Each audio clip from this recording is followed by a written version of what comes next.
Okay, welcome everyone. Mahalo for joining us for today's webinar, Climate Action versus Greenwashing. My name is Dave Molnix. I'm co-founder of Greenpeace Hawai'i and 350 Hawaii.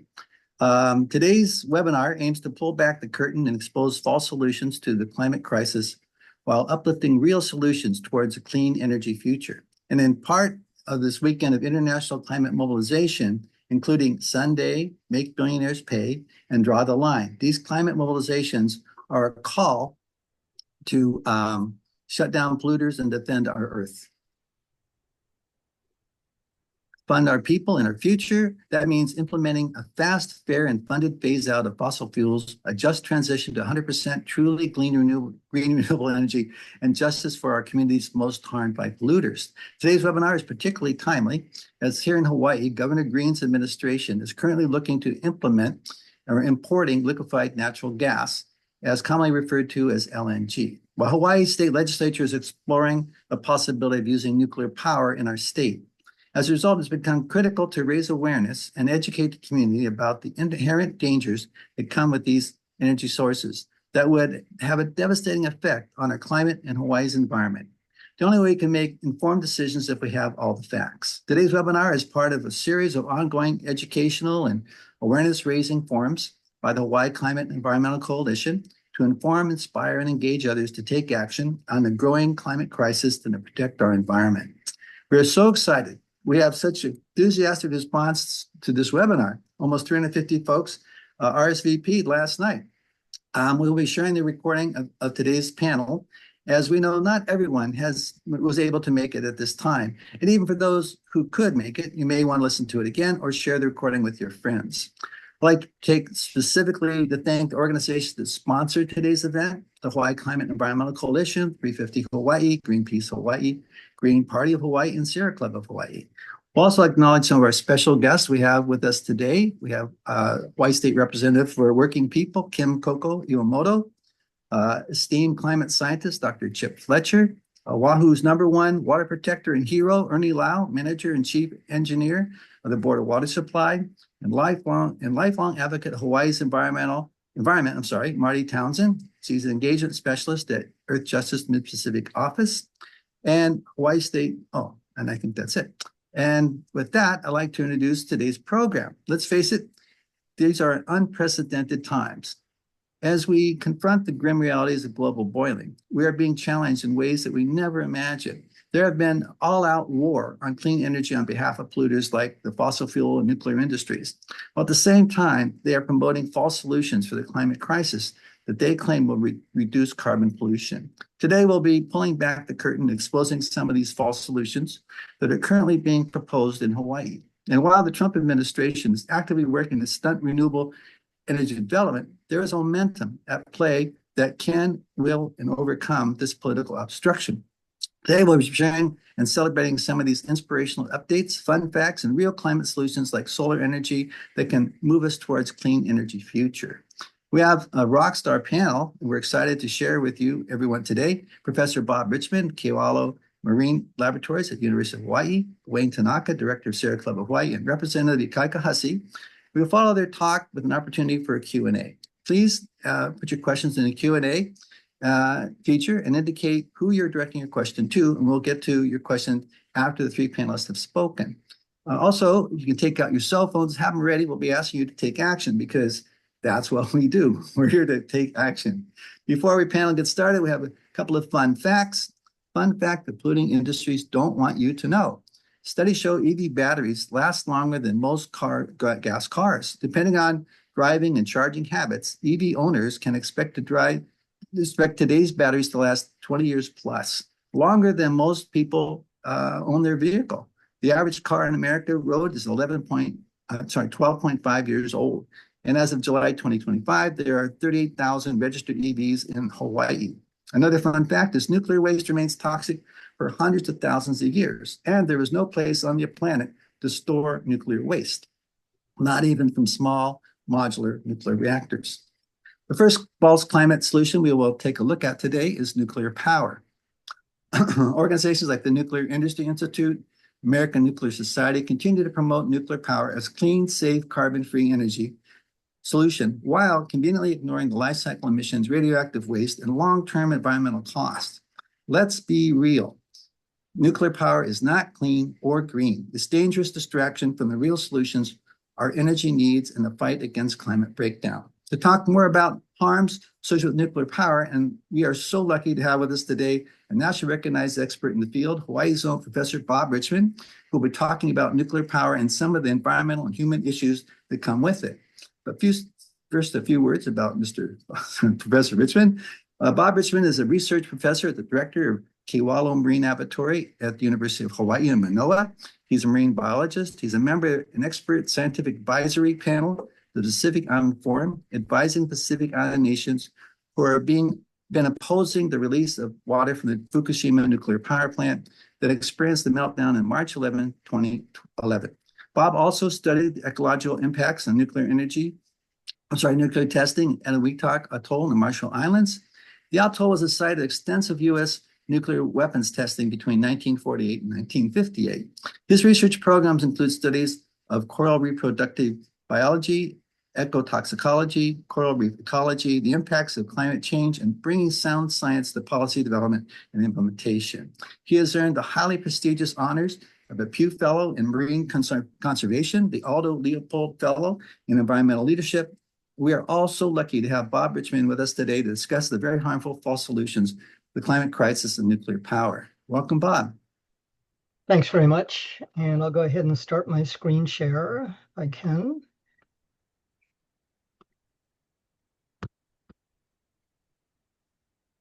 Is that working? Yes. Try. Okay. Sounds good. Well, first and foremost, thank you so much to the organizers and to the members who have pulled this together. It's great to see on a Saturday afternoon that many people interested in this subject, which is very good to hear. And what I'd like to do is just over the next few minutes go over some of the key points that I think are really important for community members, decision makers, and others to know about information that's being either presented or misrepresented. By way of my introduction, thank you so much, Dave, for your kind words about it as well. So I'll get right to it in that a lot of my work really is at the intersection between environmental health and human health, which is what we're really talking about here today.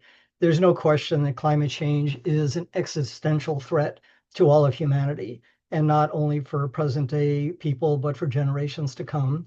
And having lived and worked in the Pacific Islands for over 46 years, and I really enjoy being out here because of the transgenerational approach that islands and islanders take to wanting to ensure a safe place and a future for generations to come.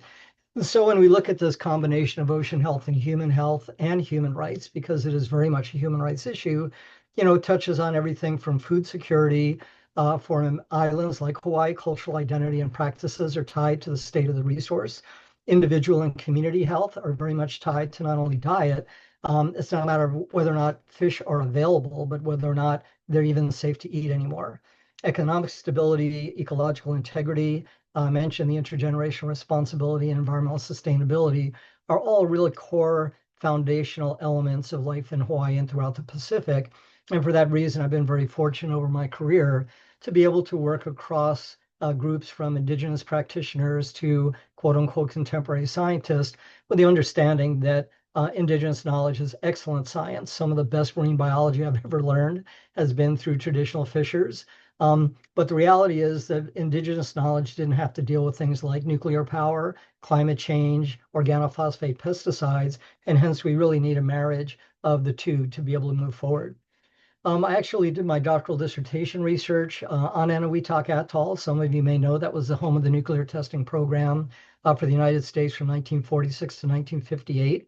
There were 67 nuclear tests done during that time. Not everything went critical, meaning causing the mushroom cloud that you see in the upper left hand. That's the Bravo detonation. The plan was for a 4 megaton explosion. It turned out to be over 15. And so, I run a laboratory at the university, and I occasionally hear some expletives coming out of my lab, a number of 4-letter words. The one that scares me the most is oops. Every time I hear oops, that's the one catches my attention. And this is a pretty good classic example of an oops when they miscalculated by a factor of 4 in terms of the impact. But the upper right-hand corner is one of the bomb craters left over. That was one of my dive sites.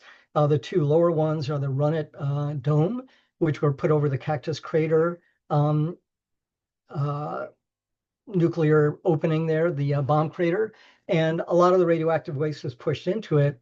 Some of these have half-lives of over 5,000 years. The half-life for concrete is 50. So the lower left-hand is a photo I took back in 1980 of what the dome looked like then. And here's a fairly recent picture on the lower right-hand side. And this gets to the issue of creating nuclear waste, whether it's through detonations or whether it's through nuclear power plants. The issue is still the same. You've got radioactive substances that are biologically mobile, and they do become an environmental and a health concern. And I'll use two examples. This is kind of a scenario of how things get into biology. Radionuclides are very biologically receptive and active. They can be taken up by organisms in the ocean. They can be trophically transferred up the food web, and they can eventually get into people. So on the left-hand side, you can see a tritium atom, which is hydrogen. The lower one is carbon-14.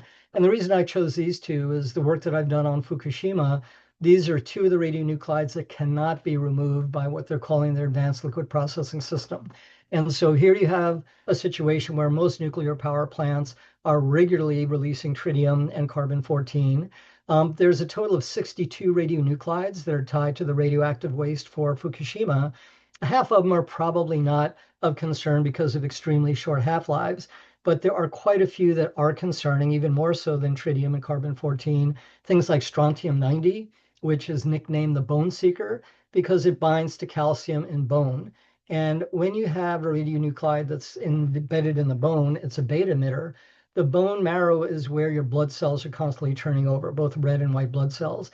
And this is a particularly dangerous spot to have radionuclides incorporated because the beta emitters can cause damage to the DNA, the RNA, the signaling protein, and that can be the onset of cancers. In the middle column there, in the upper part, you can see phytoplankton. All of life is made of carbon and hydrogen, some amino acids and some other things in there as well. But whenever phytoplankton is exposed to radioactive carbon and tritium, it takes it up very quickly. Then it can move to the middle panel of zooplankton, or go into the sediment in the bottom. These are taken up by bottom feeders or larval fish or larger fish as well. And they can be accumulated into especially the larger carnivorous fish. There was a study done back around 2011 when the Fukushima disaster occurred of tuna caught off the San Diego coast that had cesium-137 that could be attributed to Fukushima. So these can be transferred to large fish. They can make it across the ocean, not just in currents, but in the biological movement. The levels were extremely low, so I want to be very careful not to scare people at this point.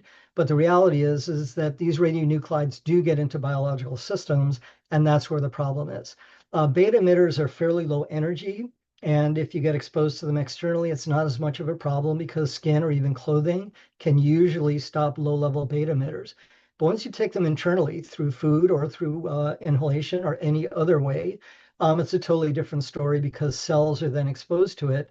And that's where we have the sublethal but very concerning causes of biological interruption from exposure to radionuclides. And so again, what we're talking about here's aerial photo of Fukushima Daiichi nuclear power plant. Over 1.3 million tons of radioactively contaminated water were stored in 1,000 plus tanks. They're now up to their 10th release into the ocean. It's moving primarily to the east, which means to the Pacific Islands, including to Hawaii. And this is a big concern in that at least we kind of know what's there. But when we start to look at these things called small modular reactors or microreactors, it's worth taking a moment to say we're being framed. And when I say we're being framed, I teach a graduate seminar on communicating science. The selection of words is often used to be able to set a mind by your previous experiences. So when we say small or micro, it kind of sounds very unintimidating or sounds almost cute. Oh, it's a microreactor. There actually is a term for microreactor that I'm used to, and these are cells that are about 1 millimeter in length and width that are used for chemical reactions at very low levels for some of the biochemistry used. So the selection of terms called small modular reactors and microreactors is a way of kind of lulling people into this belief that since they're small, they're harmless. The issue is not the size. The issue is the fuel and the waste product. And these are the radionuclides. And that's the concern that we should be focused on as well. Notice that the terminology is small modular reactors, SMRs. There's no mention of nuclear, and that's on purpose because they don't want to identify these reactors of having nuclear power sources or nuclear waste associated with them. So obvious questions are the kind of work that I do in these areas. What is the fuel for the small modular reactor? We don't know because there's no formally approved design. You're assuming that it's fissionable radionuclides such as uranium-235, perhaps plutonium-139. And just to give you an example, the half-life for uranium-235 is 704 million years. If you have a breakdown product of uranium-238, it's 4.4 billion years for the half-life. And it varies on the things like tritium is 12.3 years, strontium-90 about 30 years. So we're talking about things that have a long life, not only chemically, but once they're taken up biologically, a biological half-life can be much longer than the chemical. So if you don't know what the fuel is, you clearly don't know what the waste products are. So I've been on a couple committees to try to evaluate these. And the first question I have is if you don't know what the fuel is and you don't know what the waste products are, how can you even have an informed discussion about safety and the practices that you would go with it? As Dave mentioned in the beginning, where is the approved U.S. permanent nuclear waste facility? There is none.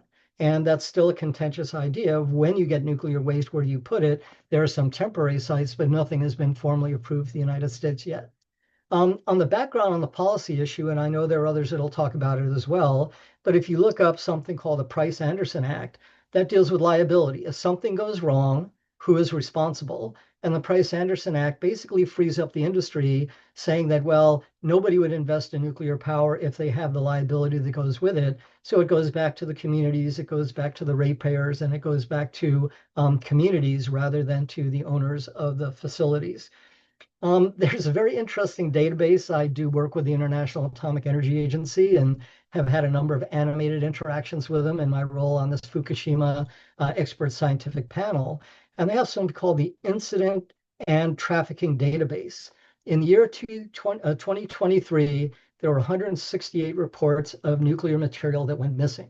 There are 140 nations that are tied to this database. You can Google it or go onto the International Atomic Energy site. And it's kind of interesting to know that nuclear material disappears sometimes.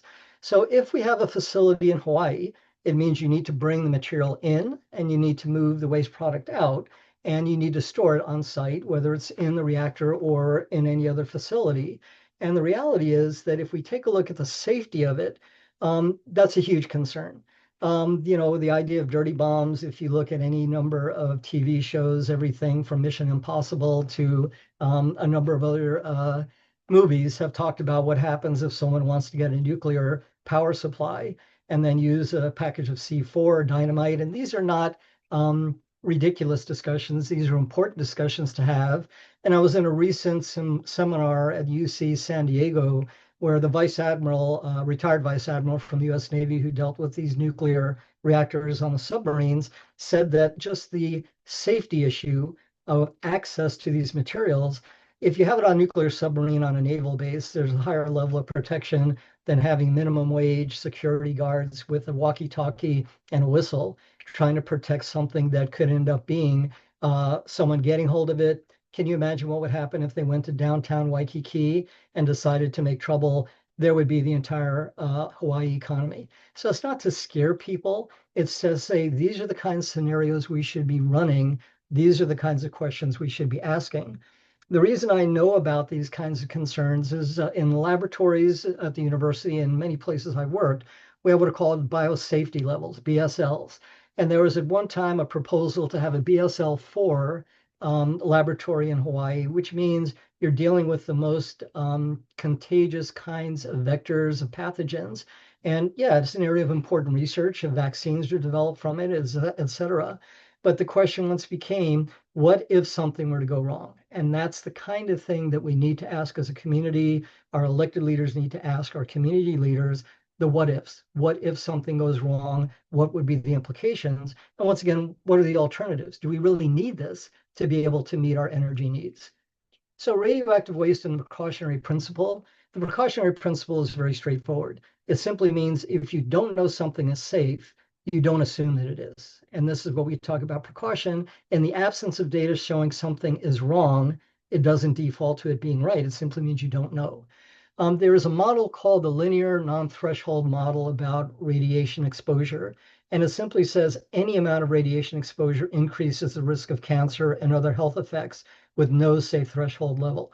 Again, it's not to scare people, but the reality is that trying to figure out the epidemiology of cancer is nearly impossible. It can be genetic, it can be environmentally induced, it could be exposure to cigarette smoke, or to certain cancers are tied to things like asbestos. But the reality is that if you just look at trajectories of exposure to increased ionizing radiation, would it cause things to be the same, increase, or decrease? And the reality is, unfortunately, that Native Hawaiian and Pacific Islanders have some of the highest cancer rates in the world. It's tied to a number of different things, but anything that's going to increase the potential for cancers in our communities is something that we should be very careful about. Nuclear waste is truly transboundary and transgenerational. And for that reason, our communities are particularly concerned about it. Again, there's a difference between a chemical and a biological half-life. And for the kinds of things we typically see in nuclear waste, the range is from about 12.3 years for tritium to over 700 million years for some of the uranium isotopes.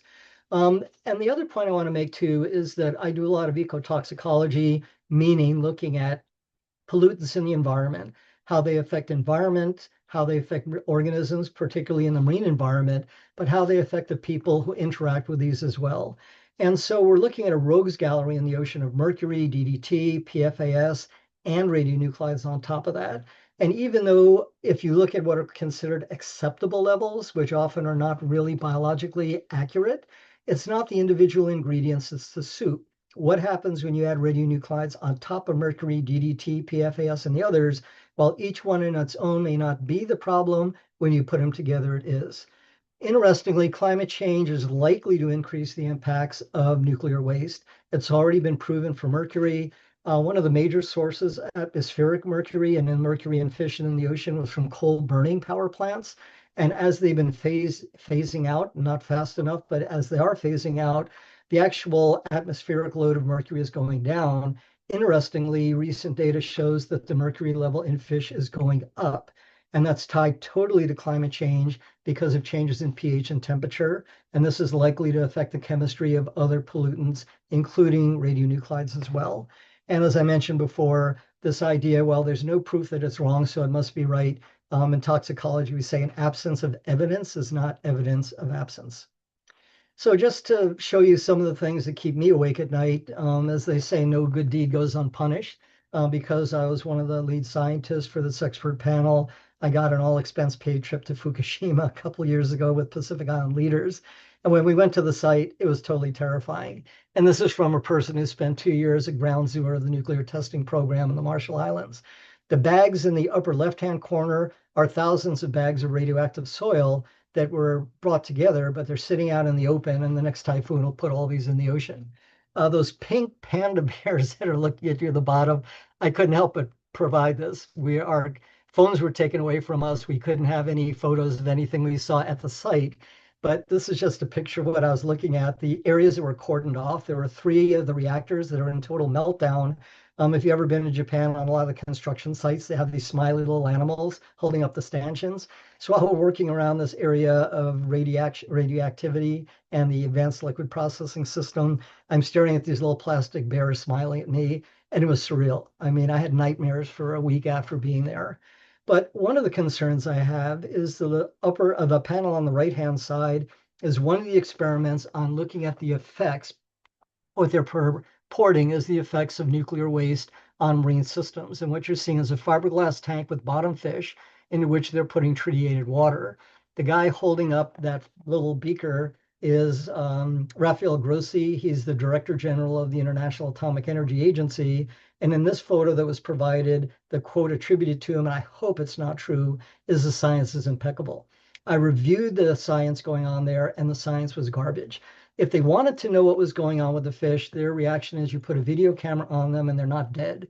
And that's not the issue that matters. If you wanted a realistic study You would put sediment in the tank. What Grossi is holding up is a plastic bottle of aquaculture pellets that they're using to feed the fish.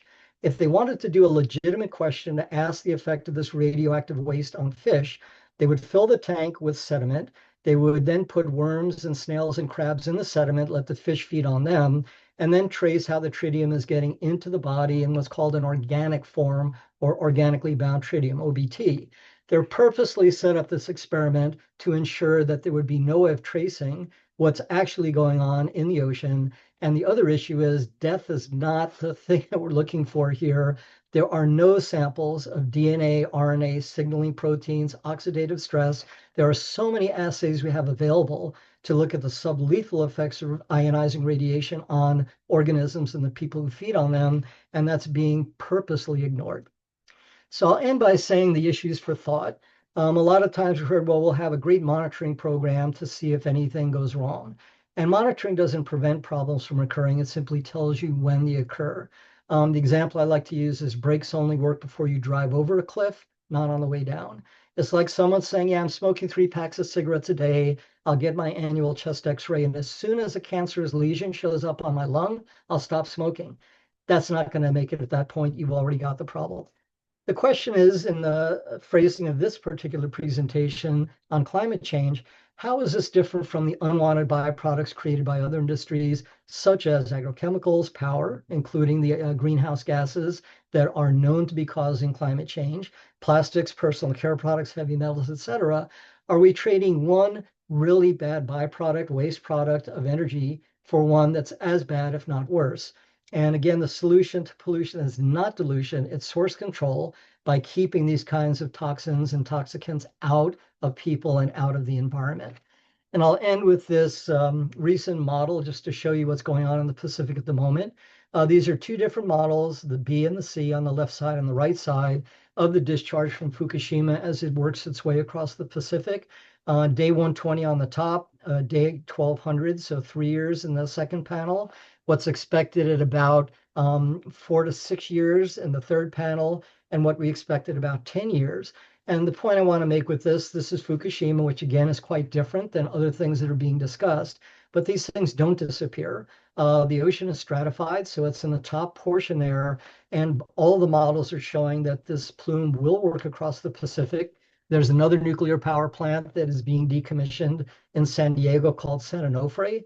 A colleague of mine just did the modeling at there, and their plume is going to be heading to the west while this one heads to the east. So on that happy note, I'll end my presentation here and give it back to the moderator.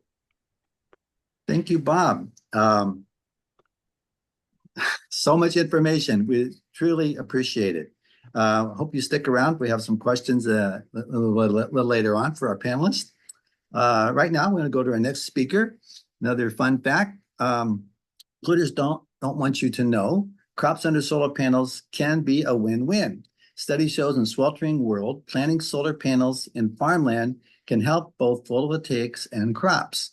Agrivoltaic solar arrays can shade crops with the sun, while moisture from vegetables cool panels to increase their productivity. Not only were solar panels making electricity, they also make crops grow better. Sensational win-win.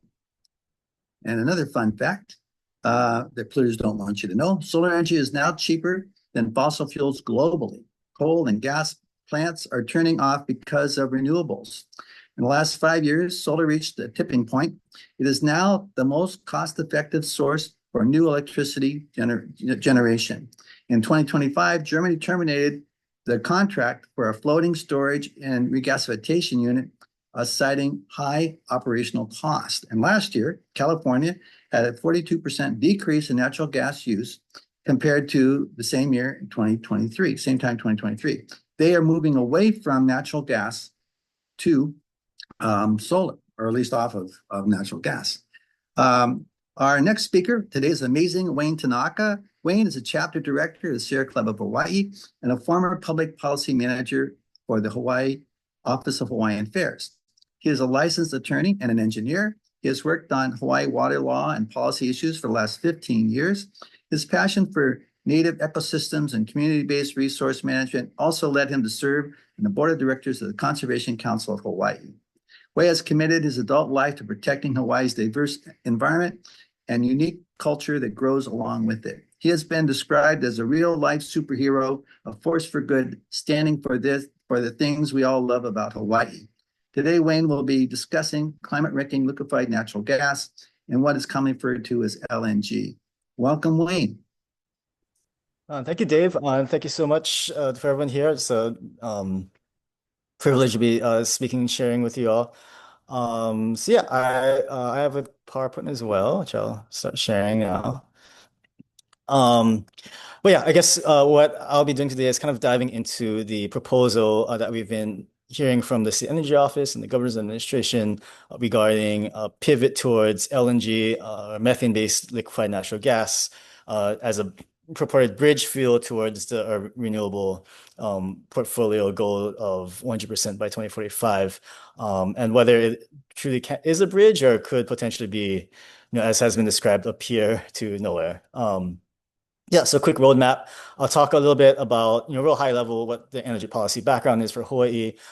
Then I'll get kind of look at the HSEO study that I mentioned earlier and its proposal to use LNG as a bridge fuel. And then we'll kind of dig into the assumptions and the missing pieces that I've identified in the study, as well as some other considerations we might want to think about when we consider whether LNG is the best path forward. And then, reflect on some things that we could maybe do alternatively rather than invest, a couple $1 billion in this bridge fuel, and other ways that we can support a just transition to clean energy. So a quick background, you probably all know by now that Hawaii has a law that requires our energy portfolio to be 100% renewable by 2045. I think there's an interim goal of 40% by 2030. Right now, Oahu is lagging the most behind the neighbor islands. We're only at 31% renewable, which, like when you consider our population size and energy demand, it's definitely going to be, I think, have the biggest challenge to transition Oahu to renewables by the goal date. Other neighbor islands are faring much better, and they could probably make it. Oahu is kind of the confound, and we have been seeing efforts to speed this transition. We had the Navahine lawsuit to get the Department of Transportation to be more proactive in helping us achieve this statewide goal. There's a Power and Pass Code Task Force that was stood up. It was working, especially during COVID, to try and replace the energy supply from the coal plant that got shut down. We have Hawaii Energy, which is a program looking to facilitate efficiency efforts, among other things, and the Hawaii State Energy Office, right, which is the office that came up with this LNG proposal. And so a big thing that folks have been wrestling with, especially for Oahu, is this idea of the need for firm energy, right? So either energy that can be provided on call, like all the time, right? So, what they're saying is, when solar isn't, when the sun isn't shining, or at nighttime, you're not necessarily generating energy from solar. Same as wind, if it's or winds start dying down, then wind energy is not going to be necessarily be able to provide all of our energy needs all the time. So we need either storage and or like thermal energy, right? So burning things like burning trees or hydrogen or LNG, so that so we're not seeing blackouts and things like that could have big impacts, right? We want our hospitals to have energy. We need our refrigerators to keep running. And so HSEO to kind of figure out how we can, maintain reliable energy supply while also reducing costs relative to our current situation, and as well as reduce the global warming impact of our current situation, which is relying on oil, right? Low sulfur fuel oil.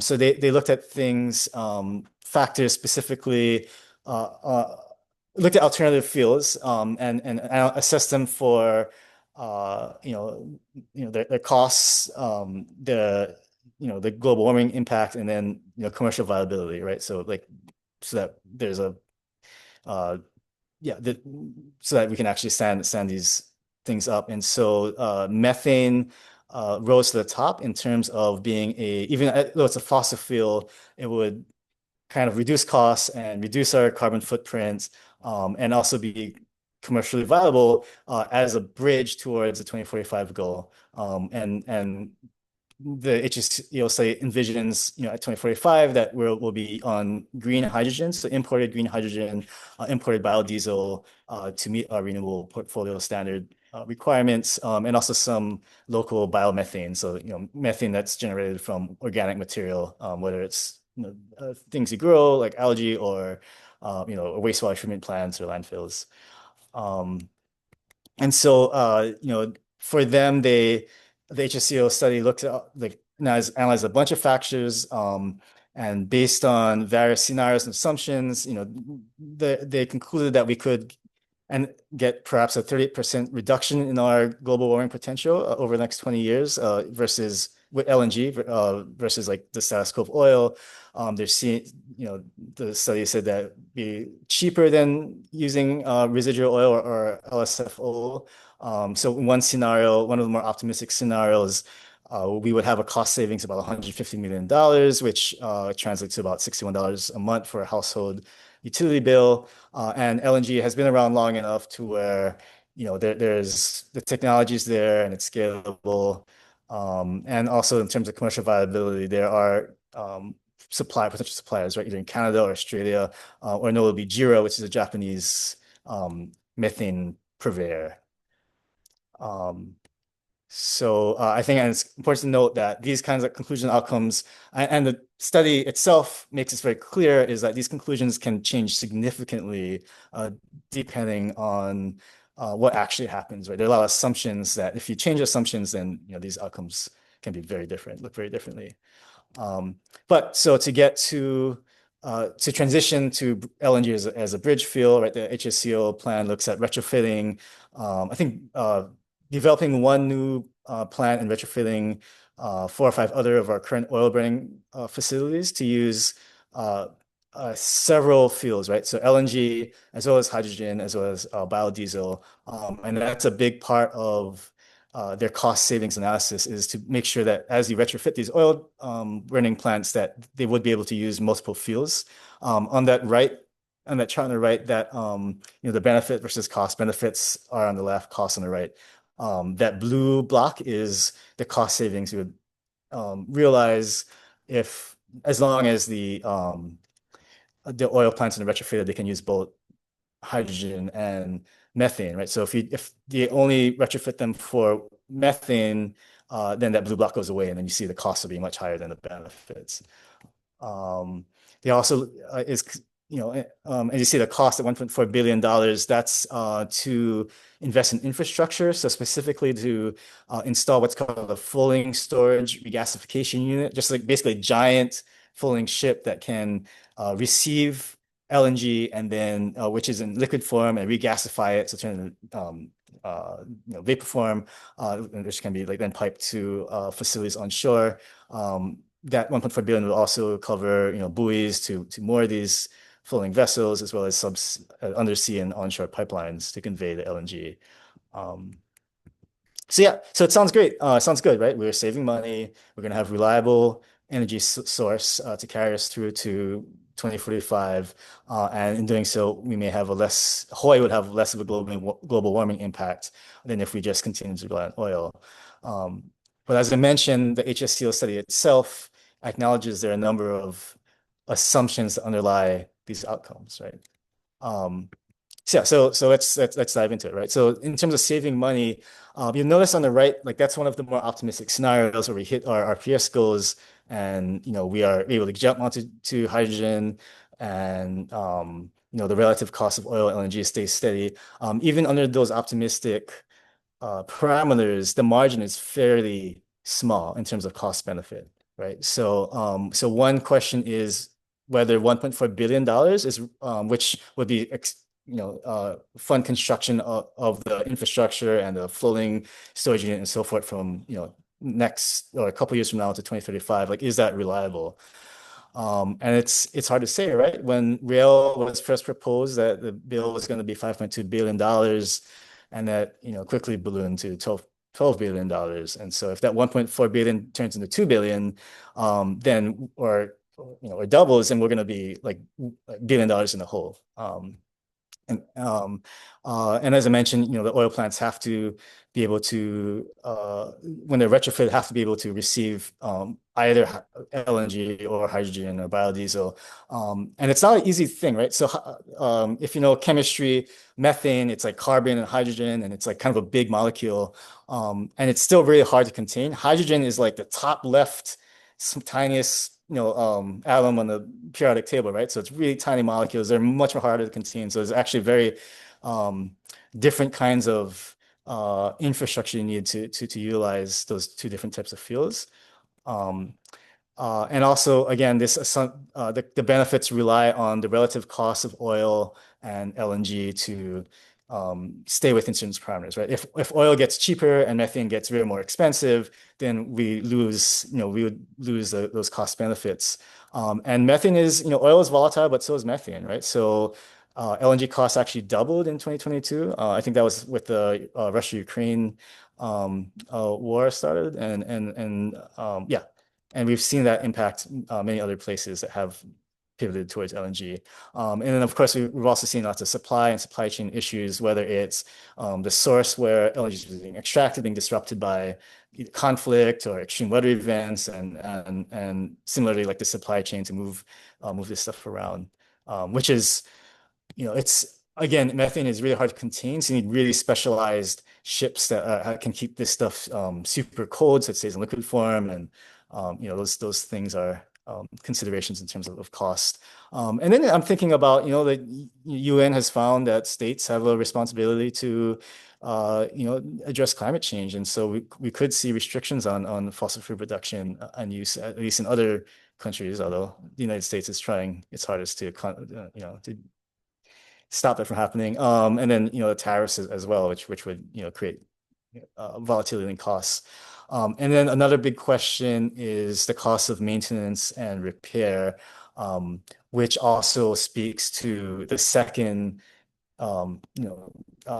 issue, which I'll talk about now, which is the reliability of this energy source, right? So cost is one factor. Another factor is in terms of prioritizing our energy transition is having this reliable, firm source of power. And it's when you look at other places that have gone through that have relied on LNG and floating storage regasification units in particular, reliability is not to guarantee. All right, so Greece, they had a 6 to 7 month shutdown after technical issues of their FSRU, and it finally came back online, but then only was operating at 25% capacity. Bangladesh had an FSRU that was shut down for 6 months after Cyclone Remal. Similarly, like the typhoon in the Philippines led to operational shutdowns of their floating units, as well as a 15% increase in costs. And other countries in Asia, like big LNG, like China and Japan, other places Southeast Asia, they've actually decided not to use FSRUs because they recognize how difficult they are to maintain and how unreliable they can be, especially when you have increasing extreme weather events and so forth. The picture on the right is how LNG is transferred from a carrier ship to the FSRU. And anytime you're transferring stuff between ships, there's ocean moves and there can be weather issues and so forth. So it's inherently risky. And so that could also result in potential shutdowns. And then of course there's the potential of other things, right? So tsunamis or hurricanes or even fires or even potential human error or sabotage. We've seen right here, sabotage. Like this could all create some pretty devastating impacts on our LNG infrastructure. And also like very unpredictable. And then, as I mentioned earlier, there are supply issues, whether it's from conflict or from, climate events.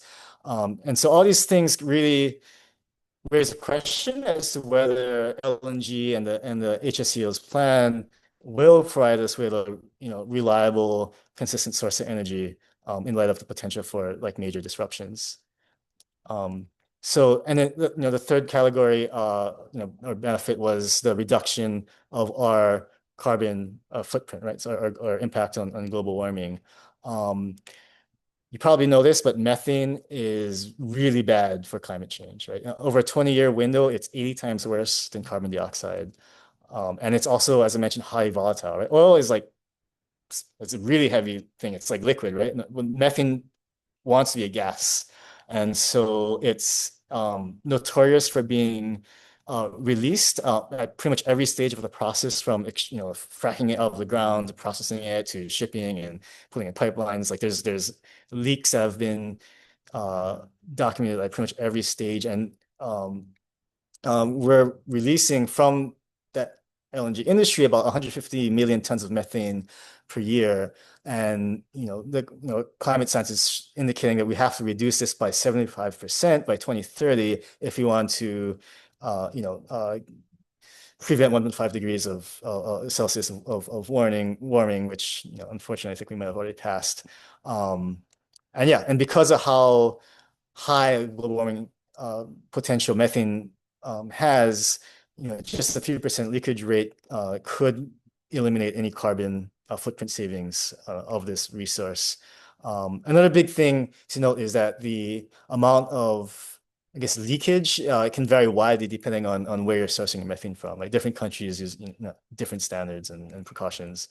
And then one of the other big questions is, will we actually transition in 2045, right? It's not clear how we're going to get hydrogen, which is the primary, that's where the bridge lands. And folks like Jira are looking at acquiring shares of HEI, which means they're going to have some control over the company, and by extension, significant economic and political influence, which could confound our transition, timely transition. And they want to keep selling methane. Right? That's what they're in the business of.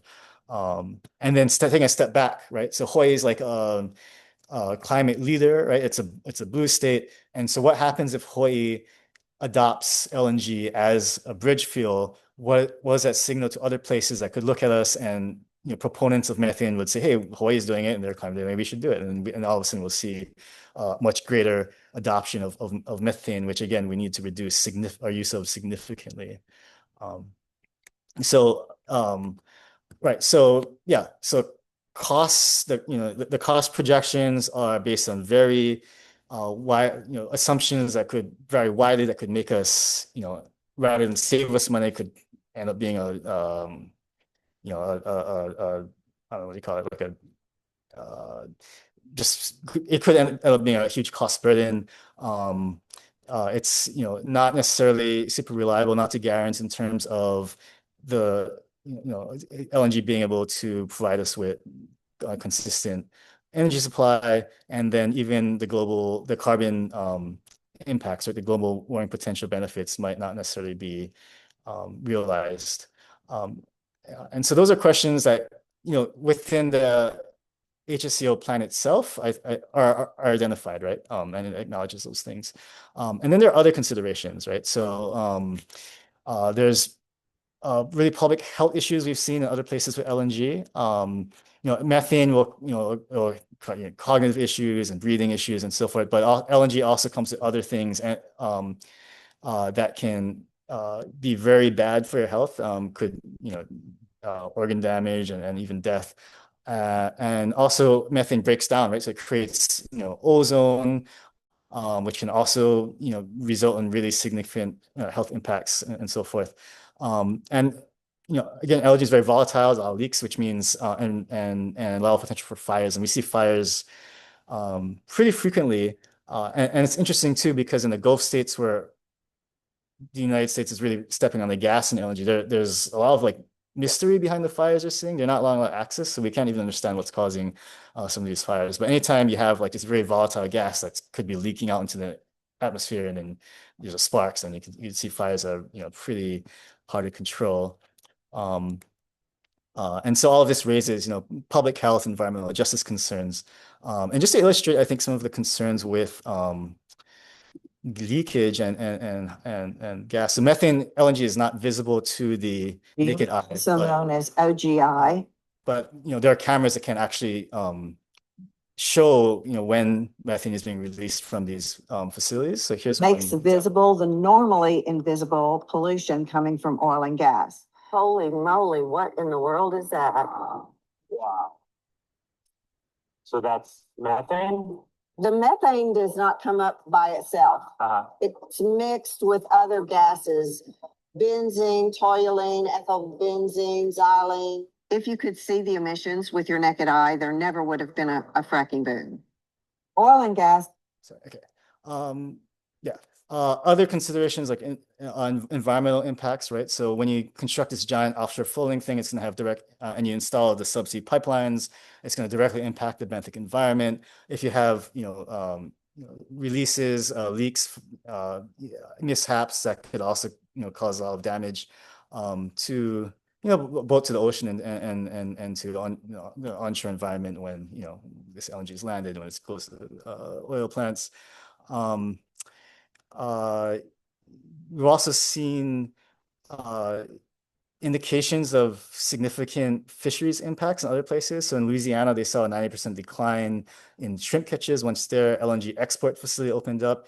In the Philippines, they saw like a 98% drop in catch rates. And there's also a lot of concerns about the impacts of LNG on the Verde Island Passage, which is one of the wonders of the world in terms of ocean ecosystems. There's, bringing ships in from other places, also brings a risk of invasive species introduction. And then these ships that move LNG are like really, really big, right? 300 meters long, like 3 football fields. So they're hard to maneuver, and there's a higher chance of vessel strikes on whales and so forth. And there's actually, in places where they're developing an export industry, like they're anticipating significant numbers of significantly high mortality among like fin whales and humpback whales from all these ships that are going to be barreling through these areas. And then I think, again, stepping back in bigger picture, one question I have, and I think we should all think about, is whether, we're just going to perpetuate a problem, a root cause of the problems we're facing now, where we're dependent on, offshore corporations that, legally their fiduciary obligations are to, their shareholders and not necessarily to the public trust or the community here. And that, I mentioned earlier, I think the HSCO director was on HPR talking about JERA wanting to acquire shares of HEI, and then getting influence over our utility, and which is essentially a monopoly, and that comes with significant political and financial power that could impede or confound our transition to renewable energy. And then again, right, as I mentioned, right, these JERA and HEI, they're not beholden to our interests necessarily, but they're literally legally obliged to look out for the interests of their shareholders and their profit margins. And so that raises the question of, again, of whether, investing in cheap and renewable forms of energy is, within their interest. So what are some things we could maybe do in alternative? I'm not saying this is like a complete answer, but just, kind of brainstorming ways that we might be able to better push for a renewable transition and meet some of the goals that HSCO study is looking for in terms of cost reduction and global warming impact and so forth. I think the first thing we need to do is just reduce our demand, right? We cannot be using this much energy. Like it's crazy, and so we really need to look at like strategies to do so, right? So like building audits and energy usage, looking at building codes, making sure that they're implemented because they actually incorporate lessons learned from all around the world in terms of resilience to weather events, to energy efficiency, to cost savings. There's examples of climate smart architecture, right? So we don't have to like blast our AC in the middle of a concrete tower and surrounded by asphalt. There's ways to cool buildings in different ways, especially with the trade winds that we have here. Looking at electric vehicles and other things, distributed energy storage that can maybe reduce demand, especially like from the grid, especially in the nighttime hours. Also, like I don't necessarily need to like doom scroll on my desktop at home like all night long, but there are some needs for firm energy, right? Like I mentioned, like hospitals and like refrigerators and so forth. Like those things, we want to make sure that they can keep receiving energy. But there's other uses that maybe we aren't as essential, and so like other ways we can assess what really needs firm energy and then prioritize those things, right? And then investing in things like smart grids and so forth that can help meet those priorities. And what if we took that $1.4 billion and use it for R&D in terms of storage, right? Like as I mentioned, firm means you have a battery that can pull energy from, or you have something you can burn. So let's like, what about the storage aspect of it? And there are some nascent technologies and promising technologies like sodium ion batteries, iron air batteries, even solar to hydrogen. So making green hydrogen using solar power, and that we could maybe take the lead on in terms of developing, and that could have huge benefits to many other places, not just in Hawaii. And then like there's differences opinions on this, but decentralizing our grid would also perhaps help to meet local demands for firm energy, while also boosting our resilience, right? We're not all relying on a centralized grid that could go down if we have a major climate event. And then big picture, I think I alluded to this, but we also may want to reflect on whether the shareholder business model, which is the current model for our energy utility / monopoly, if that's appropriate, given that energy is a public trust resource, and that should be managed primarily for the benefit of the public, versus for a private gain. Beyond that, and I'm totally open to other ideas that folks may have, and everyone in the audience, I'm excited to see if other people may have other thoughts. But beyond that, there are things we can do, I think, to kind of help avoid locking us into what may not be the best path forward for LNG, which could be very dangerous, in fact. So there's a petition, I think. We will see it again later in this presentation, that you can sign, get action alerts and so forth. For the Sierra Club of Hawai'i, we are working on a number of things to try and address our climate crisis, including, for example, one thing I'm really excited about is a kind of a climate training course for government decision makers, across the board, right? Department of Agriculture, Department of Permitting, Department of Health, because we need all these changes to happen now, right? And that we can't just wait every 5 years for a green fee bill to pass. So that's not enough. We need to make 10,000 pivots like immediately. And so you can help support things like that through donations and so forth. And also just really, it's the most important thing, I think, is for folks to advocate for for us to transition to clean energy in a renewable way. And so part of that is, spreading the word, like using your voice, writing letters to editor, researching what's going on, talking about it to your friends and neighbors and, organizations you're associated with. If you would like a presentation on this, just reach out to myself, and I'm happy to kind of share what I know and what I've been tracking. You can also sign up for action alerts with the Sierra Club of Hawai'i. So sierraclubhawai'i.org/subscribe, or there's a bit.ly there that you can use to sign up for specific issues. So if you want to get, if you want only energy issues, you can go on and use that link. And I think that is it. So thank you again for this opportunity to share with you folks. Mahalo, Wayne. Thank you so much. And now we're moving on to another fun fact. Fun fact for polluter industries doesn't want you to know. Renewable energy creates jobs. Clean energy now employs more people than fossil fuels. Over 36 million jobs globally are connected to the clean energy economy. For every dollar invested, renewable energy creates 3 times as many jobs as fossil fuel industry. Another fun fact polluters don't want you to know, not only has the cost of solar panels decreased by 99% since 1977, families break even on their solar panel systems within under 10 years. Because solar panels last for several decades, most of the time you own a solar panel system, you are virtually payment free. Moving on to our last speaker, today we have Hawaii Representative Ikaika Hussey, who represents District 29, which covers Kamehameha Heights, Kalihi Valley, and portions of Kalihi. Ikaika serves as the vice chair for the House Committee on Economic Development and Technology.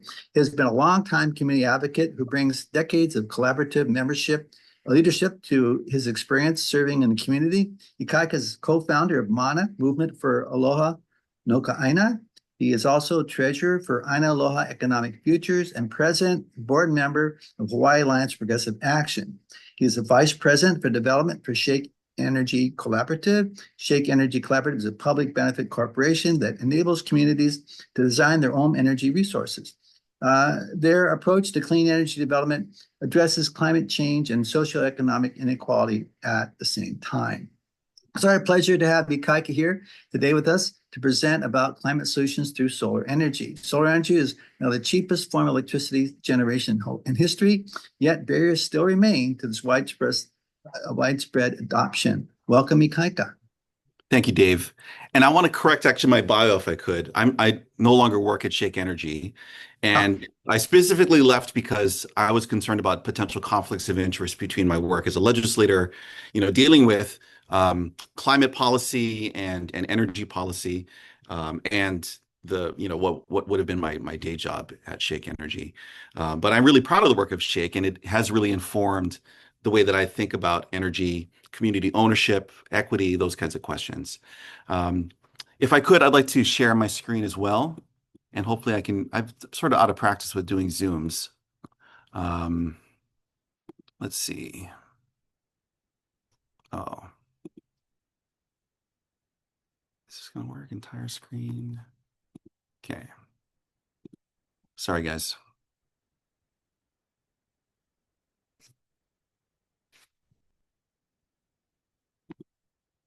Okay. And, I should vamp. Oh, shoot. I have to quit Zoom. And that's not going to work. You know what? I'm going to skip the PowerPoint.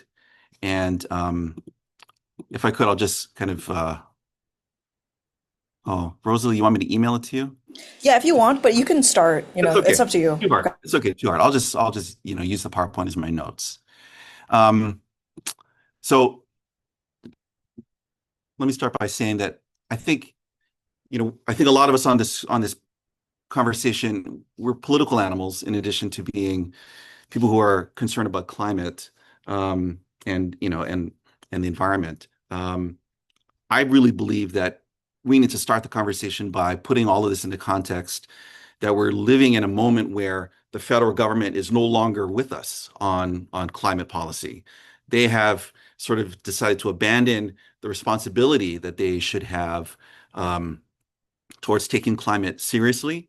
They are now actively supporting the other side, which is the fossil fuel industry, and which is very out of date and like old school.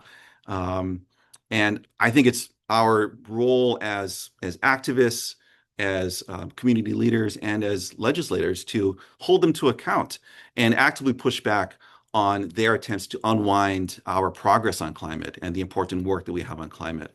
And this is also within the context of a growing authoritarianism and fascism in the United States. We need to be careful not to be single issue on climate, because we have characters like Elon Musk who actively benefits from tax credits for climate and electric cars and stuff, but is actively supporting authoritarian movements around the world. So it's important that we apply a kind of a well-rounded approach, I think, to our political work for the environment. That's my first thing. That was my first point, which is we need to oppose all new fossil fuel infrastructure. So the second thing I wanted to talk about, and Dave, I know you wanted me to address solar, but the way that I want to go into that is by looking at, again, kind of the politics. One of the key things that Congress and the Trump administration is doing is they are stepping back from the ITC and the PTC. These are the tax credits which historically have supported the development of solar farms, of wind farms, all throughout the United States. And I think it's from 26 or 27, any project after that is not going to benefit from those previously really important federal subsidies. And I think that we should consider legislation at the state level, which basically has the state of Hawaii stepping in and taking on that responsibility.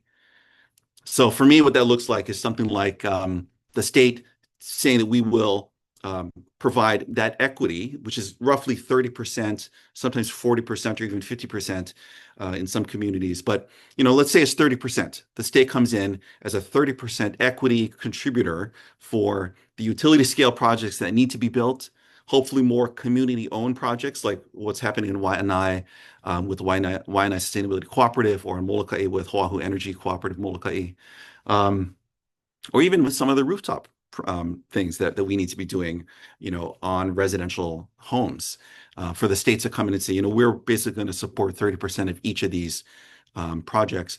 And think of it the same way that we do things like the stadium. We have Aloha Stadium, which means that we are, as a state, are supporting, our entertainment and athletics infrastructure.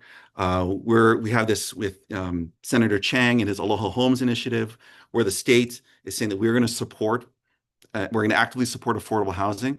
I think we need to think of energy as another critical piece of state infrastructure that deserves public support. So that's my kind of big picture proposal. I think that would cost roughly $300 million a year. And the way that I imagine us paying for this is basically saying we're going to be saving billions of dollars for the years to come by not having to import fossil fuels. We import, gosh, I think the number is like, it's $1 billion roughly for maybe 1.2, 1.5 for like residential, for like fuel for electricity purposes. But then it's another like $2 billion for jet fuel. And so it's a tremendous amount that we spend every year, money flowing out of our state. And if we can retain that money by replacing that very uncircular economy, I think that's really an important benefit for the state. Okay, so that's one big idea, have the state step in to cover the ITC and the PTC. I'm bullish on solar for all the reasons that I think we all are aware of. Solar is unique in that it benefits from what economists call learning effects, where the cost to build solar, to build the first module of solar is really high, but every subsequent module produced gets cheaper and cheaper because the manufacturers learn how to build it with more efficiency. And so at this point, like what Dave was saying, the solar is actually the cheapest way of creating energy of all types, green or not green. So we should be supporting, the utility and residential scale solar that we need. So I have actually maybe two controversial items which I wanted to bring to the table today. And one of those is we need to be serious about decarbonizing aviation. Aviation is 30% of our greenhouse gas emissions. And if you think about the ways in which the state actively solicits for people to fly to Hawaii, that number probably doubles to 50 or 60%. It's a tremendous piece of our carbon responsibility that we need to take more seriously, I would say. There's already efforts that Par Hawaii is doing to do, I believe it's like a biofuel-based sustainable aviation fuel. But the idea which I wanted to talk about, and it'll be tough without the PowerPoint, but is for us to start developing the next generation technology, which is electrofuels, which is where you take green hydrogen, so that's water split into hydrogen and oxygen using a renewable energy source like solar or wind. You take that green hydrogen and you combine that with CO2 captured from the atmosphere through direct air capture, and you use that to make basically a synthetic hydrocarbon molecule, which if we use Fischer-Tropsch, which is a German chemistry developed about 100 years ago, that molecule is drop-in replacement. It's exactly the same as what you would get from a fossil fuel-based fuel. But it is carbon neutral.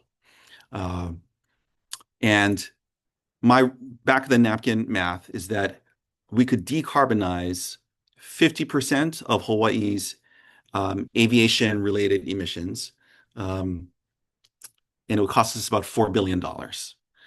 And the context for that is that we spend $2 billion a year sending money to fossil fuel producers to import jet fuel.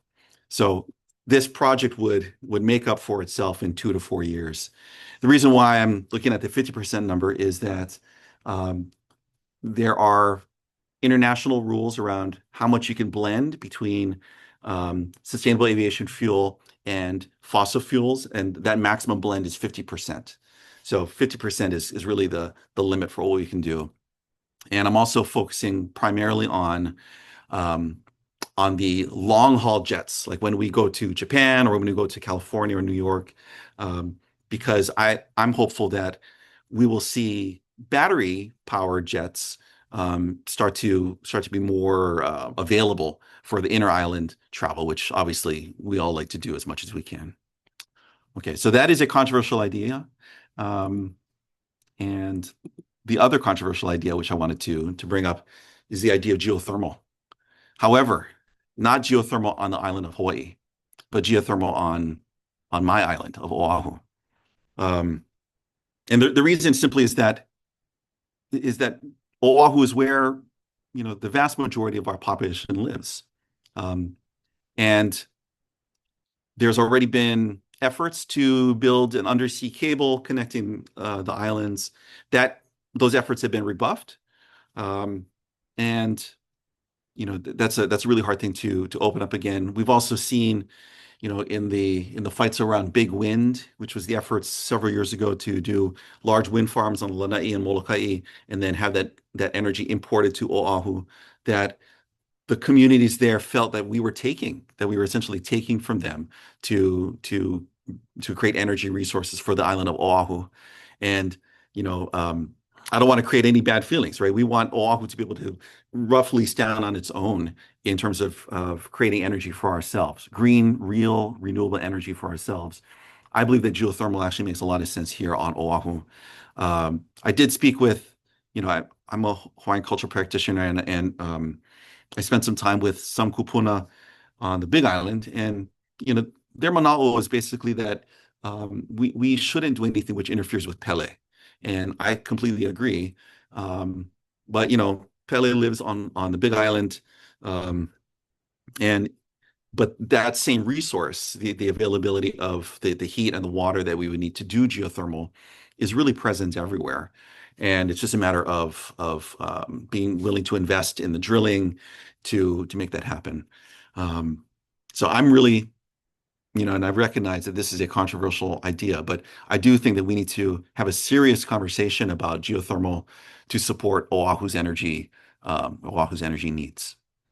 The fifth thing that I wanted to share with you is that when we are talking to our neighbors and our friends and family and the general public, I really believe that our message should be less about the green and the climate piece of it, but more about how renewable energies will lower the cost of living for local people. If we're no longer spending, I think it's 30 or 40% of every dollar that on electricity on essentially sending that money to Russia and to Libya and other countries for fossil fuels, we will see savings because we will have invested one time in the solar or wind or geothermal asset, but we will be able to reap the benefit of that because once the asset is developed, renewable energy is essentially free. And, you know, every local person that I know wants to see Hawaii be more affordable for us. You know, we don't want to see our people having to move away simply for cost of living. And if we can address this as an equity and a cost of living issue, I think that we will be able to win more public support for something which also has really substantial, you know, climate and environmental benefits. Yeah. Okay, that was my 5 points that I wanted to share. And Dave, I apologize. I know I steered a little bit afield of just focusing on solar, but I wanted to take the opportunity to share all of my crazy ideas with all of you. Thank you, Ikaika. Really appreciate it. Now just we're going to go to our panels in just a second. Let's give some emojis, people some emojis to thank our panel. I'm going to go to their questions. And this opportunity, we're going to do our two polls here. I'm sorry, petitions. One is for LNG. Let's protect what we love. We have our LNG.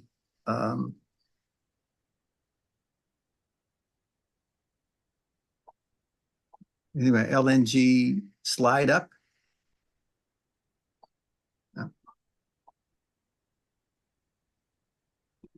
Are we there?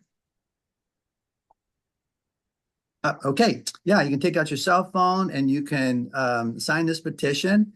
We love Hawaii. We want to keep LNG free. So take out your cell phone and you can use a QR code, or we also have it in the chat where you can use the bit.ly. And then we want to give you a minute for that. And now we have another one we'd like to share with you. And well, that went up. Great. Oil and gas industry has allies in the federal government working to stop clean energy revolution. The local level, excessive regulations, slow-moving utilities, and outdated permitting process are stopping our communities from embracing solar power. So, result, Congress passed the big, ugly bill. Federal solar tax credits are ending in December 2025. That means the clock is ticking for anyone hoping to benefit from credit to install solar. But our outdated permitting process delays solar installation for months and sometimes more than a year. This needs to end. Mayors and local leaders have the power to change that and speed things up. And that's why we are co-sponsoring this petition with our friends at Sunday to urge the mayors and local leaders to build clean energy now and unlock clean energy opportunities for all by expanding access to families and businesses who want to install solar. So please take your cell phones again, and you can use this QR code, or you can find the bit.ly in the chat. Great. Once again, we want to thank everyone of our panelists, and now we're going on to our Q&A. I'm going to tune our Q&A to our co-host here, Sherry Pollack, and she's going to ask our panelists some questions. Go ahead, Sherry. Okay. Well, first of all, I just want to express my deep gratitude to just what a rock star panel. I just really, really appreciate all your mana'o today and just such critical issues for our community. And so thank you so much for being here and for sharing today. And again, there's no words to express the gratitude that I feel. So, and then as far as the questions, I have to say that with this incredible turnout that we've had today and so many incredible questions, I feel a little bit overwhelmed and trying to keep up with it. I'm this is not my forte, but I'll do my best here. And there were several questions that seem to be repeating, so I'm going to try to combine a couple of those because I'm looking at the time and I want to respect everybody's time today. So let me just get started with this first question. And again, it's going to be a combination. And there were several folks that wanted to address geothermal and different aspects of it. And I think in your presentations, some of these questions already got answered, but let me just highlight. And if I believe either Wayne and or Ikaika want to jump in with responses on this. And of course, Bob, you're welcome as well. But I think if I combine some of the thoughts and questions that are in the Q&A, it goes to this question where we're talking about the issue of firm power, intermittent power, and people are asking about can firm power be provided by gravity and or water pump storage from solar and wind generation? So do we really need LNG or other fossil fuels, geothermal? Again, just the role of geothermal, being that it's controversial, and just asking what is the stance of the Native Hawaiian community? I think Ikaika addressed that some, but maybe if we can just address the issue of geothermal as an energy source again. Ikaika, I know you just mentioned it a little bit, but if, again, some folks are just, wanting to have a little bit clearer understanding of from the Native Hawaiian community. If you want to just clarify a little bit more on that, and the stance from the Sierra Club on the issue of geothermal as well. And Bob and Wayne, you might want to unmute yourselves. Go ahead. Want me to talk first about Hawaiians? Yeah, or however you want to do it. Yeah. Well, I'm going to get pretty beat up, I think, if I claim to speak for all Native Hawaiians, but I'll speak for myself, which is that I think it's fine. And yes, that's what I'll say. Historically, the opposition was about disturbing the realm of Pele, our akua for the volcano. But that is not an issue on the island of Oahu. It's not, simply. And there are others who absolutely just don't want any sort of drilling. And I respect that position. The thing that I find fascinating, and this is sort of a meta thing, is that really we're talking about two ways of creating electricity. One is photovoltaics, and the other one is turbines. And it's just different ways of turning turbines, right? Even nuclear is just turning a turbine. And I think that geothermal it's a really good way of turning a turbine. It's used very well in Aotearoa, in Iceland, and those are communities which I feel some kindred to, especially New Zealand, Aotearoa, New Zealand. And if we use a community ownership model or a public ownership model for geothermal, I think that also help to alleviate very real concerns about essentially corporations and foreign corporations owning our energy future. And as a sovereignty advocate for a long time, and I think that this is a really important thing for us to look at, is how do we make sure that our future is owned by us? Excellent. Yeah, thank you. Okay, and Wayne, would you like to jump in at all in that one, or do you have any additional comments that you'd like to make? Yeah, I think we have a geothermal policy. It's fairly nuanced, but that's just kind of how it is, right? So where are we sourcing geothermal? I don't think we even know, we don't even know where the potential is, right? Develop here on Oahu would be very different in terms of how we get that resource versus where the resource is shallower, like in Hawaii Island. But at the same time, how appropriate would it be to drill into Waikele Puna or on Hawaii Island just to feed Oahu's insatiable hunger for energy? I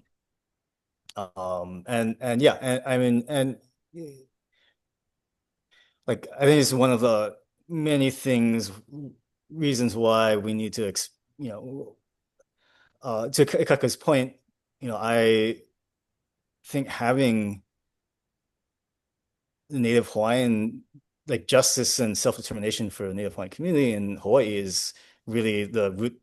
You tackle that, and there's so many other things that we can really have meaningful discussions on, because in this current situation, there's so much potential for outside. Even if we start, with a local seeming company, there's ways for that to get usurped by, offshore interests. And so devils in details, and we don't have very many details at all at this point. Yeah. Thank you, Wayne. If we kind of start from the position that we want our energy to be owned by local people, by either the state, counties, or by, OHA or some cooperatives, I think that would really change a lot of the discussions. Yeah. Sorry.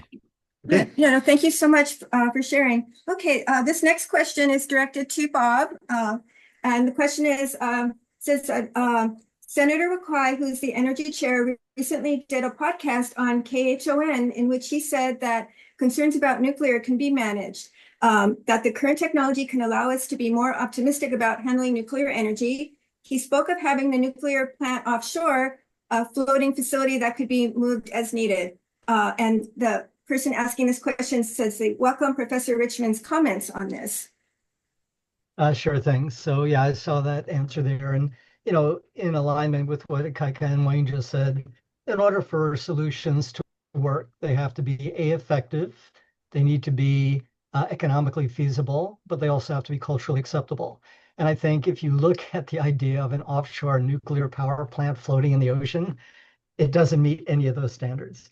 The reality is anyone who's been on the ocean, especially around Hawaii and the Pacific, knows full well between hurricanes, tsunamis, rogue waves, everything else, trying to cite anything in the ocean. And there's a history here too of offshore aquaculture, of trying to put nets or pens or things like that.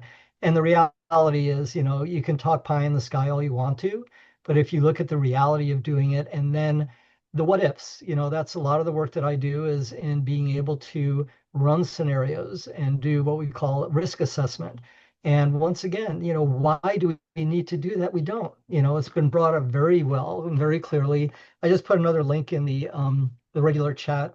A guy by the name of Mark Jacobson. Many of you are probably aware of his work out of Stanford, but he looks at this holistic approach of, he wrote a book called No Miracles Needed, that we don't really need miracles to handle the energy situation. We need common sense and go with those three criteria: effective, economically feasible, culturally acceptable.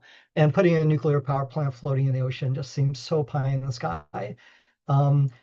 Things like that, especially with the nuclear power plant, or whether you call it small modular, micro, whatever else. The reality is, if you look at the economic analyses done, they would make the real project look like the bargain of the century. So no, I don't think it's viable. Okay, thank you so very much. Okay, next question, and this one is about LNG. So I believe it'd be directed to Wayne. If you spent the $2+ billion on solar and storage instead of LNG infrastructure, how good would the reliability of the grid be? Yeah, I mean, I get, that would depend on the status of the grid, like whether it's the extent it's been modernized, as well as the kind of storage that you're investing in, and where the technology is when you make that investment. So it's hard to say, but I would say that that's a much better expenditure of funds than locking it into this very not too Garen's plan for LNG as has been floated. Thank you. Okay. One more question, Sherry. Okay, I see a question here for Professor Richmond. Thank you for your excellent insights. Why isn't there more of an alarm raised about how Hawaii might be affected by what reaches us from Fukushima? How are our politicians reacting, or does tourism trump everything? Yeah. Right. And also, we should be concerned about the fish being contaminated. Yeah, to me, I've been trying it. And ever since I saw it, I've been working with my other colleagues on the panel. We've raised it with both our federal offices in both the House and the Senate, and local as well. It's kind of very much an out of sight, out of mind issue. And again, working with the Pacific Island Forum, Hawaii has a lot more in common with the 18 members of the Pacific Island Forum, the 18 Pacific nations, 16 of which are indigenous communities, plus New Zealand and Australia. There's a lot of obfuscation going on, and kind of a lot of wait and see. This charge is going to go on for 30 years minimum, and we've come up with alternatives to it as well. So I continue to bang away at it. But again, as Ikaika said too, and as Wayne, if the community speaks, then leaders will follow with it as well. So I continue to try to work with colleagues. All of our data is showing in about 7 to 12 years is kind of a time bomb. It takes a while for this stuff to show up, especially in the fish. But you have a tuna that lives to be 28 years old, and it's feeding on these plankton. It took a while for the mercury to show up. And if people don't like mercury in their food, they're definitely not going to like radionuclides either. And looking at the modeling going on, about half the Pacific Island nations have come up against it. We did get a very positive response from the United Nations Human Rights Council. They came out condemning what Japan is doing. There's a couple of other potential lawsuits going forward. So we're trying our best, but if anybody has any ideas, is willing to go and help it as well. My feeling is 7 to 12 years is going to show up. And the biggest fear is, again, how do you get the genie back in the bottle? Once you begin to show it showing up in fish, you find it, it's too late to act. And right now there is an alternative. We actually did a calculation that if they were to put that contaminated water into concrete to be used on site, they would use up that water in 8 years instead of the 30 years over which it'll be discharged. The reality is Japan does not want it in their backyard. And in their actual design, it was, we're not worried because it moves to the east. So it's already heading towards a number of these Western Pacific Islands. And based on where Hawaii is, to me, I hope I'm wrong. It's one of those things where, you don't want to be in a position to say I told you so, but I don't see how it's possible for this not to have long-term implications, especially for future generations. Thank you, Bob, and thank all three of our panelists. Oh, yes, go ahead, Ikaika. I just want to say that to, Professor Richmond, I wasn't really thinking about this as an issue. Thank you for giving me something new to worry about. We all needed more. But it makes me think also that our old strategies of building fish ponds on shore, and figuring out how do we grow our fishing capacity without having to go do deep pelagic, deep sea fishing. Maybe we should be really reevaluating that and looking back to that again. Absolutely. Let's talk offline. I'd love to. Great. And Wayne, did you want to advertise your event tomorrow, please? Oh yeah, sure. A little bit off topic, but we will have a panel tomorrow, which is going to be featured in New York City's Climate Week. We're going to kind of reflect on the last 10 years of the Red Hill situation, right? So in 2015, there's a consent order signed, like an enforcement agreement between the EPA and the Navy and the Department of Health to address the 2013-2014 spill from the Red Hill facility. And there's a lot of lessons, I think, that can be learned in how that consent order was used to not necessarily keep us safe, as is abundantly clear now. And lessons that we want to carry forward in terms of what it will take to ensure accountability and ultimately the cleanup of our water here in Hawaii and in other places too, because this is not an isolated incident, unfortunately. Please join us. Chief Engineer Hero Ernie Lau will be on the panel along with Marty Townsend, my predecessor here at the Sierra Club, Natalie Segovia with Water Protectors Legal Collective. She's an international human rights attorney and legal advocate, and Ken Lozamo, who's this brilliant local water protector from my neck of the woods. And I'll be moderating. So please come through 1 p.m. Hawaii time. And it should be a very engaging conversation. Okay, mahalo to our three panelists. Can we take that slide down? Take all our slides down. And we can turn on, and then everyone can do some emojis for thank you to our wonderful panelists for presenting today. I'm not doing a very good emoji here. Anyway, if you can do some emojis, there we go. And also, we just appreciate so much everyone coming. Something else I needed to say, and what was that, Sherry? Let's put on, everybody turn on your camera so that we can have a nice picture of our crowd here today for our, there we go, yeah, great. And we can get some pictures here.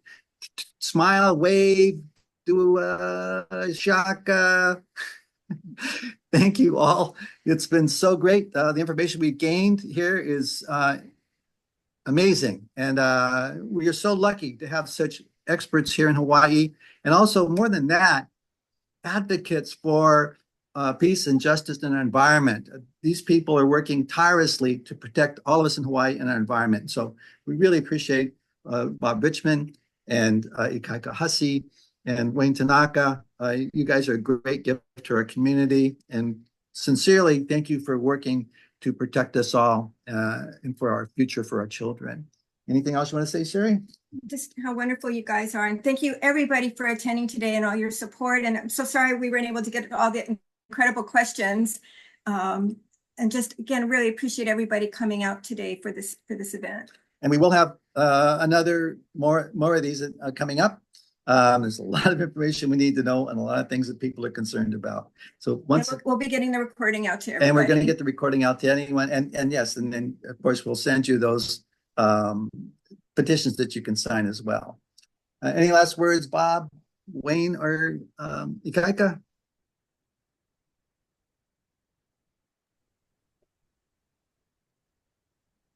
Thanks, everyone. Okay. Aloha oi, until we meet again. We hope.